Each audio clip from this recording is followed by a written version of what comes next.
and welcome to another episode of I Love Youth. Hi, welcome to I Love Youth Work. Welcome to another episode of I Welcome Love to Youth another Work. edition of I Love Youth Work. And today we I are... love you, work, and your mama loves you.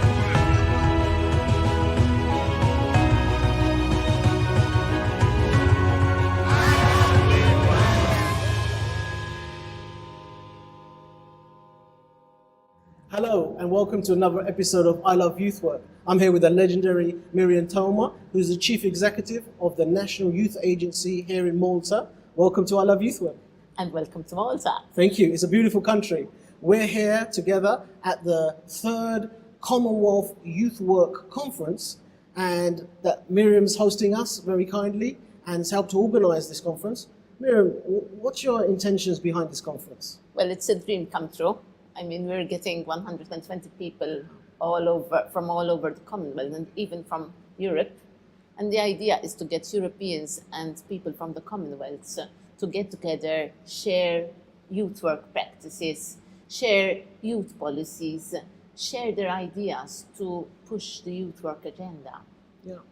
And youth work in Malta is well known across the globe for being innovative, but also having a connection through policy, politics, and young people's voice. Can you speak a little bit about kind of the successes that you've had in Malta, or some of the challenges even?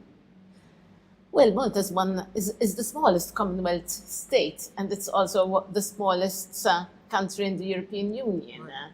And I always look at Malta as a kind of a lab where we're experimenting on youth work.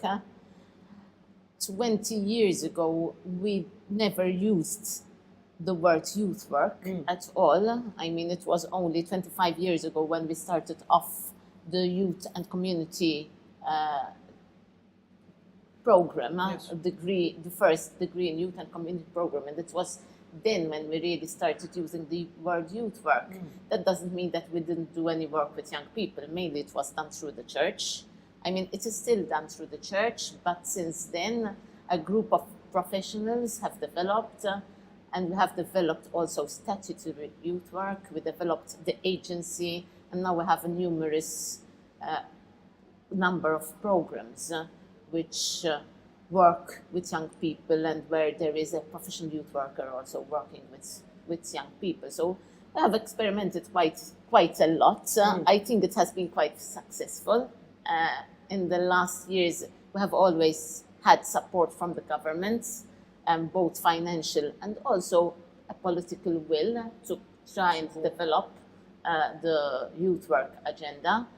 And in a way, it's a way where young people can get together, voice their voices, further develop, empower themselves, and continue moving in life. Yes. Because that's what youth work is all about. And throughout a conference like this, our idea was to get these people here. I mean, look at our little lab, and maybe they can take something with them back home, become inspired, adapt, adopt, and try and develop something which we have developed. Yes. If we have developed it and we could develop it, I think everyone can. Yeah. So it's about sharing that best practice. Yeah. People dipping into a space, creating a space where we can Yeah. share ideas. Yeah. Just looking back at your practice, you've been in youth work now for many years. What's been some of your favourite moments? Well, my proud moments have been the development of the Maltese Youth Workers Association. I think that was what really pushed the youth work agenda. It was a group of people who had just finished their first youth work degree. And that was when we decided to get together, organize ourselves, and try and move this youth work agenda, lobby with the government, professionalize youth work. I mean, we also managed to legalize the profession and enact a Youth Workers Profession Act. So that was a really proud moment, like really being the president for 8 years in this association and really moving and lobbying the government to really put youth work on the agenda. I mean, the other moment was when we really set the the National Youth Agency, which really focuses on youth work. It also focuses to implement the National Youth Policy, but one of its main aims is really to drive a youth work service. So yes, I mean, that was a really proud moment. It was something that I had, together with others, lobbied for through the Maltese Association of Youth Workers, and I ended up as becoming the first CEO. So, and that was something that I really never thought of. I wasn't lobbying for a job or anything like that. I was really lobbying for the youth work agenda to move forward. And then, like, it's conferences like this one. We had a huge conference when we had the Maltese EU Presidency. That was also interesting to take forward. I mean, when you think about having Malta as a member state in the European Union, taking up its first presidency, and I was the person leading the youth issues within the presidency, organizing a huge youth event in which young Europeans could voice their voices with policymakers and also take their agenda to the Ministers' Council. Yes. And lately, chairing the Council of Europe Steering Committee for Youth, I mean, that was also a proud moment when you get everybody electing you. So, and really, in a way, thinking that you can do it. I mean, giving you a mandate to become the chair for 2 years and to become a chair for the Council of Europe and Steering Committee. So these were the proud moments. But Bob, the proudest moments are really private. I mean, it's the moments when young people after years still come up to you and tell you you were the youth worker on that particular program. You have changed my life. I have moved on because of the program I participated in. Or else they come up to you and tell you, I would like you to come to my wedding because I still remember the good times we had at the youth club. Yes. So those sometimes mean much more than all that has been achieved all throughout my life. I mean, those real moments when these young people come to you and really tell you, you made the difference. Yes.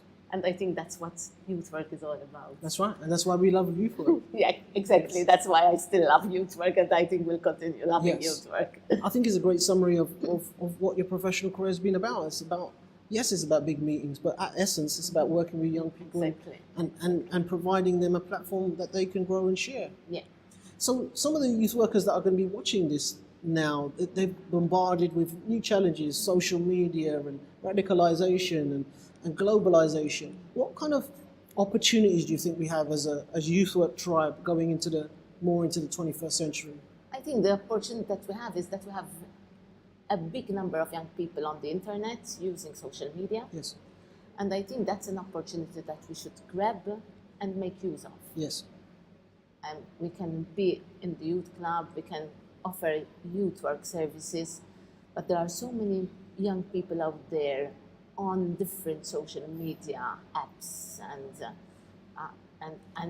on the internet. And I think through that, if we really take that opportunity and us as youth workers try and see how we can go into that world and reach young people through our youth work approach, I think we would make a bigger difference. I think that's one of the way forward. We are still experimenting with this. Sometimes we feel inclined and we think that that's not the right way because we have always based youth work on a personal relationship, and therefore we're afraid that if we go into the virtual world, there might not be this personal relationship. I mean, we tend to keep it back. Yes. But I think we have to see how we're going to find ways and take the opportunity to really go into that world and reach young people. Great. Well, I think that's a great moment to kind of close this interview, this short kind of introduction to youth work in Malta, and I'd like to thank you for sparing the time. And on that moment, on that point about virtual worlds and social media, this is our attempt. And again, we're making this up as we go along. We're not claiming to be experts, but we'd love to have your comments. We'd love you to share and comment and like this video, and contact Miriam here in Malta if you want to find out more about it. I will encourage you to do that. You're most welcome. Great. Thanks for watching.